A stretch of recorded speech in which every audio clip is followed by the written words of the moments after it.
The phone that call பேக்கோட part 2 video தான் இது. லாஸ்ட் பார்ட்ல அர்ஜுனுக்கு வந்த ஃபோன் காலில் அவனோட சொந்த குரல் அவனை எச்சரித்தது, கதவை திறக்காதே என்று.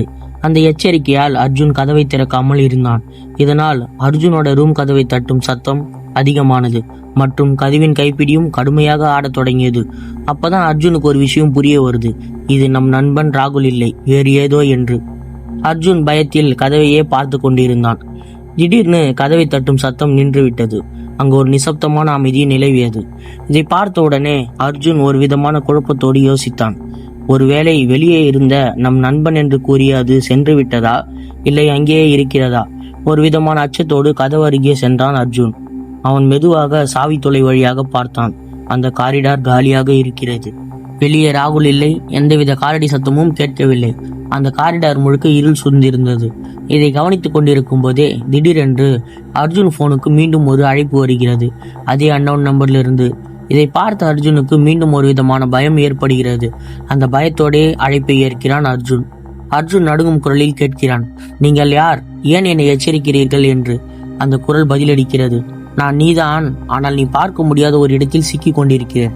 அர்ஜுன் கேட்கிறான், நீங்க என்ன சொல்றீங்க? எனக்கு ஒன்றும் புரியல. எந்த இடத்துல இப்ப நீங்க இருக்கீங்க?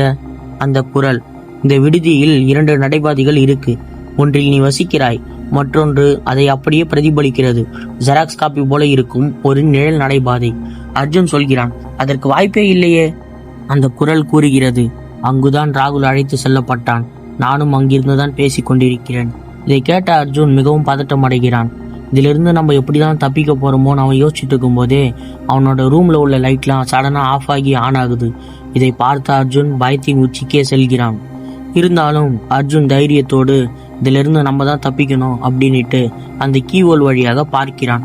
அப்போ அந்த காரிடார்ல ஒரு நிழல் உருவம் உருகுலைந்த நிலையில் அவன் ரூமை நோக்கி வேகமா வருது. இதை பார்த்த அர்ஜுனோட இதயம் படபடன்னு துடிக்குது மற்றும் அவன் கண்களில் மிகுந்த பயம். அந்த குரல் கூறுகிறது, அடுத்து அது உன்னை தேடிதான் வருகிறது என்று. இதை கேட்டவுடனே அர்ஜுன் யோசிக்கிறான், இதிலிருந்து நாம் தான் எப்படியாவது தைரியத்தோடு செயல்பட்டு தப்பிக்க வேண்டும் என்று. அர்ஜுன் அந்த குரலிடம் கேட்கிறான், இதை எப்படி தடுத்து நிறுத்துவது என்று எனக்கு சொல்லுங்கள். அதுக்கு அந்த குரல் என்ன சொல்லியிருக்குன்னு பார்ட் 3ல பார்ப்போம்.